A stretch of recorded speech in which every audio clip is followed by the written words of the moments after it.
দেশি ট্যাংরা মাছ আর রান্নার স্টাইলটাও একদম দেশি। মা চাচিরা যেমনি হাতে মাখায় মাখায় রান্না করতো, আমি অমনি রান্না করলাম। অনেকদিন পরে একদম বিলের দেশি ট্যাংরা মাছগুলো পাই আজকে আমি একদম গ্রামের যে হাতে মেখে রান্না করতো না, ওই স্টাইলে রান্না করতেছি। এই তরকারিটা আমি আর আমার সাহেব দুইজনই অনেক বেশি পছন্দ করি।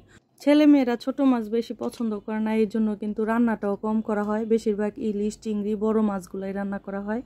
তো আজকে আমি অল্প করে নিয়ে নিলাম কয়টা মাছ, এভাবে আমার পছন্দ মতো রান্না করার জন্য।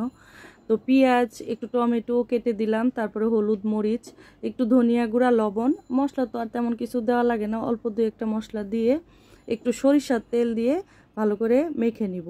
ছোট ছোট ট্যাংরা মাছগুলো কিন্তু হাতে মেখে রান্না করলে বেশি মজা লাগে। তো আমি সব মশলা দিয়ে দিলাম, দিয়ে একটু আদা রসুন দিয়ে দিলাম, অল্প 1 চামচের মতো আদা রসুন দিয়ে তারপর সরিষার তেল দিয়ে দিচ্ছি। সরিষার তেলটা দিয়ে একটু ভালো করে মেখে নিব। হাত দিয়ে ভালো করে কচলিয়ে কচলিয়ে যখন মাখাবো না, তখন সব মশলা কিন্তু মাছ মশলা, পেঁয়াজ, তারপরে টমেটো একসাথে তেলের সাথে মিক্সড হয়ে যাবে। আর এটা কিন্তু কাঁচা কাঁচার মধ্যে একটা সুন্দর ঘ্রাণ বের হয়। তো এভাবে মাখানো শেষ হলে অল্প একটু পানি দিয়ে চচ্চড়ির মতো করে রান্না করে নিব।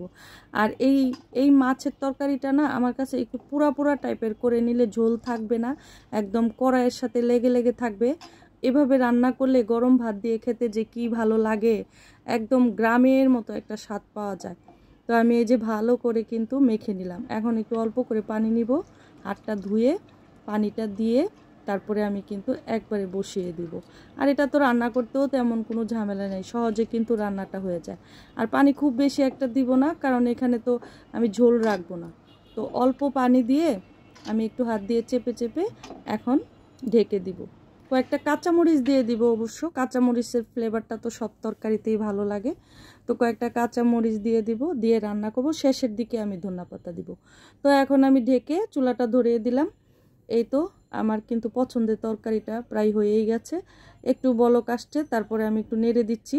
আর আমি তো আগেই বললাম এই তরকারিটা আমি পোড়া পোড়া করব, তো এই জন্য আমি ঝোল রাখবো না, একদম শুকিয়ে ফেলবো। তো আমি একটু নেড়ে দিচ্ছি, নেড়ে আবারও একটু ঢেকে দিব। তারপরে এর মধ্যে আমি দিয়ে দিব ধনিয়া পাতা। ধনিয়া পাতাটা দেওয়ার পরে তো এই তরকারিটা একদম পারফেক্ট একটা ফ্লেভার আসে।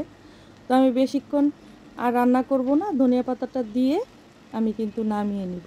এই যে একদম পোড়া পোড়া হয়ে গেছে, সাইড দিয়ে কিন্তু লেগে লেগে গেছে, আর পানিটা একদম শুকিয়ে যাবে। এই যে আমি ঢেকে দিলাম, ঢেকে অল্প কিছুক্ষণ রান্না করলাম। এই যে একদম লেগে লেগে গেছে, আর কি সুন্দর একটা ফ্লেভার। আর আমার খুব পছন্দের, আমরা দুজনেই খুব বেশি পছন্দ করি। আমার মনে হয় এই তরকারিটা আপনাদের সবারই ভালো লাগবে।